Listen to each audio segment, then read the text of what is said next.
Débora, cuyo nombre significa abeja, que corresponde a la laboriosidad, a la sagacidad y a la dulzura con que ella trataba a sus amigos y también con la agudeza con que trataba a sus enemigos. Hoy miraremos en su vida varias lecciones prácticas para nuestras vidas en el momento en que estamos viviendo. Somos Magnolia y Oscar Oviedo. Bienvenidos al análisis bíblico. Comencemos.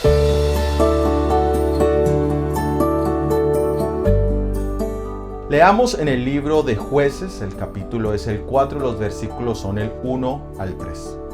Después de la muerte de Ahod, los hijos de Israel volvieron a hacer lo malo ante los ojos de Jehová.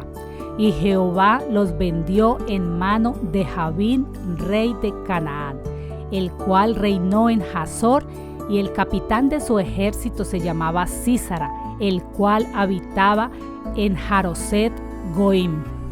Entonces los hijos de Israel clamaron a Jehová, porque aquél tenía 900 carros herrados y había oprimido con crueldad a los hijos de Israel por 20 años. Este es el periodo de los jueces. Eran líderes políticos militares. Y durante este periodo encontramos una secuencia de desobediencias y fracasos. Ellos debían haber conquistado a Canaán y sacar todas las naciones que allí estaban, pero al contrario sucedió que Canaán entró a ser parte de la vida del pueblo de Israel. Y esto generó una cadena de eventos. El pueblo se apartaba de los caminos de Dios y pecaba. Una de las naciones en Canaán los subyugaban. Luego los israelitas clamaban a Dios. El Señor entonces los escuchaba y enviaba un libertador que traía paz por un tiempo, pero allí desafortunadamente ellos volvían a comenzar. Y este pasaje nos habla de que hubo paz por lo menos por 80 años bajo la dirección de Ahod, pero desafortunadamente debido a las consecuencias de su desobediencia, ahora estaban bajo la opresión de Jabín, rey de Canaán.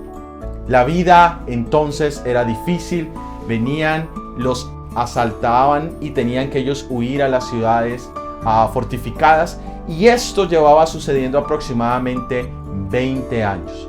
Y aquí es donde encontramos al pueblo clamando ayuda de parte de Dios. Y esto nos pone en una situación que todos hemos vivido, y es los momentos en que cuando tenemos una influencia positiva a nuestro alrededor, cuando nuestros padres o líderes espirituales nos están animando, caminamos bien. Pero el momento en que ellos fallan, tenemos la tendencia a salirnos del camino y entonces caemos en grandes dificultades y problemas. Esto parece algo obvio y a la vez tonto de que hagamos esto, pero es parte del corazón humano, y es por eso que necesitamos hoy clamar a Dios para que en su misericordia no solo nos libre del pecado, sino también nos limpie de toda maldad. Él está para ayudarnos. Leamos ahora en el libro de Jueces, el capítulo es el 4, los versículos del 4 al 7. Gobernaba en aquel tiempo a Israel una mujer, Débora, profetisa, mujer de Lapidot, y acostumbraba a sentarse bajo la palmera de Débora, entre Ramá y Betel, en el monte de Efraín, y los hijos de Israel subían a ella a juicio. Y ella envió a llamar a Barak, hijo de Abinoab, de Cedes de Neftalí, y le dijo: ¿No te ha mandado Jehová Dios de Israel diciendo: Ve, junta a tu gente en el monte de Tabor, y toma contigo 10,000 hombres de la tribu de Neftalí y de la tribu de Zabulón? Y yo atraeré hacia ti al arroyo de Sisón a Sísara, capitán del ejército de Jabín, con sus carros y su ejército, y lo entregaré en tus manos. Aquí encontramos que Débora era jueza y también profetisa, pero era como una madre para Israel debido a su empatía con el pueblo. Y dice aquí que ella solía sentarse debajo de una palma. Y la verdad es que las características de este árbol tienen muchas enseñanzas para nosotros. Primero que todo nos habla de su estatura. Las palmas tienden a ser altas. Son árboles muy fuertes. Su longevidad es de aproximadamente 100 años. Y en ese contexto es que encontramos que los israelitas iban a juicio donde ella estaba. Pero este juicio no era meramente para que resolviera problemas internos, sino para que intercediera delante de Dios y los liberara del yugo de Jabín. Y como resultado de ese trabajo de intercesión, ella llama a Barak. Y aquí vemos un trabajo en equipo. Ella no podía llevar a cabo la liberación sola, pero tampoco lo podía hacer Barak. Entonces encontramos que hacen un trabajo conjunto. Esto es lo que podemos llamar interdependencia. Y es esa situación donde no dependemos solo de nosotros, ni dependemos de los demás, sino que encontramos un trabajo conjunto. Y bajo la dirección de Dios, Débora indica a Barak lo que debía hacer. Debía escoger 10,000 hombres para el ejército y una vez que los tuviera, debía dirigirse al arroyo de Cisón. Es interesante ver cómo ella, como mujer, era un vaso frágil, pero su fe era robusta. Y esto nos recuerda que Dios no hace excepción de personas cuando se trata del trabajo en su obra.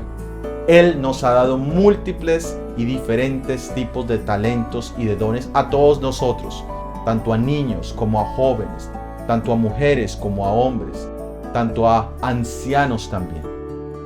Y es aquí donde podemos nosotros entender que lo que a nosotros a veces nos parece algo débil, algo insignificante, especialmente cuando pensamos en la evangelización del mundo y miramos nuestros números en cuanto a miembros se refiere, podemos sentirnos insignificantes.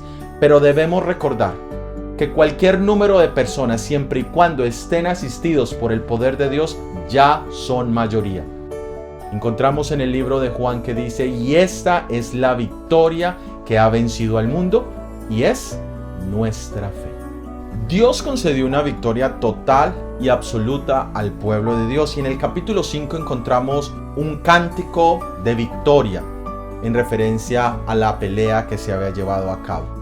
Es probable que en todas las diferentes luchas que el pueblo tenía se crearan poemas y cánticos, pero en el libro de Jueces el único que encontramos es este, y muy probablemente es por el hecho de que Débora era también profetisa. El cántico tiene varios elementos. Primero que todo, comienza alabando a Dios. Segundo, hace una comparación del monte, la experiencia en el monte Sinaí con el que ellos tuvieron. Por supuesto, en el caso de ellos, trajo libertad la manifestación de Dios allí en ese lugar. También hay un reconocimiento a las tribus que habían salido en ayuda, en apoyo al pueblo de Dios para entrar en ese combate con estos reyes. Pero también hace un llamado negativo a aquellos que por cobardía quedaron en sus casas y no vinieron a ayudar. Pero hay un énfasis grande en el hecho de que Dios era el que había peleado por ellos. También hace una mención de otro vaso frágil, de otra dama, Jael, quien había matado a Sísara. Y por último termina con una oración. Ahora hay algo interesante en el capítulo 5, versículo 19. Vinieron reyes y pelearon. Entonces pelearon los reyes de Canaán en Tanac, junto a las aguas de Megido, mas no llevaron ganancia alguna de dinero. Inicialmente pareciera que la batalla había sido solamente con el rey Jabín. Pero aquí encontramos que habían otros reyes involucrados, entre los cuales encontramos a Amalek y otros reyes cananeos. Pero nos dice que no pelearon por ganancia, es decir, que su motivación era otra y era el deseo de destruir al pueblo de Dios, es decir, que iban motivados por odio y desprecio contra él. Y toda esta batalla se desarrolla en Tanac, junto a las aguas de Megido. Ahora, este concepto, este lugar, Megido, tiene un significado muy grande en la Biblia y especialmente en el libro de Apocalipsis, donde lo encontramos en el capítulo de las 7 plagas, donde lo menciona como Armagedón. Armagedón significa en el monte de Megido.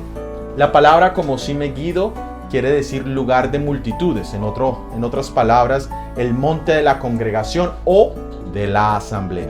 Y es interesante que también ese concepto lo encontramos en el libro de Isaías, capítulo 14, versículo 13. Tú que decías en tu corazón, subiré al cielo en lo alto junto a las estrellas de Dios. Levantaré mi trono y en el monte del testimonio me sentaré a los lados del norte. Aquí dice, en el monte del testimonio, quería este ángel sentarse. Y este monte del testimonio también se entiende como el monte de la congregación. Satanás siempre ha querido sentarse en el monte de la congregación. Lo encontramos en el segundo libro de Tesalonicenses, en el capítulo 2 dice allí, que se sienta en el templo como Dios y siempre ha buscado la adoración. A pesar de que él hoy está derrotado, no quiere perderse solo. Él ya no tiene nada que ganar, igual que esos reyes que fueron allí a la batalla contra Débora y contra Barak, no lo hacían por ninguna ganancia. Satanás ya no tiene nada que ganar, pero sí tiene tu vida y la mía, que busca también que sea perdida o que se pierda. Pero hoy es un día de salvación. Hoy es un día donde debemos tomar la fe de Débora. Debemos ser como esa Débora, esas abejas rápidas, dispuestas, pero con sagacidad para entender los engaños del enemigo. ¿De qué lado te gustaría a ti estar? Que Dios te ilumine, es nuestro deseo. Amén.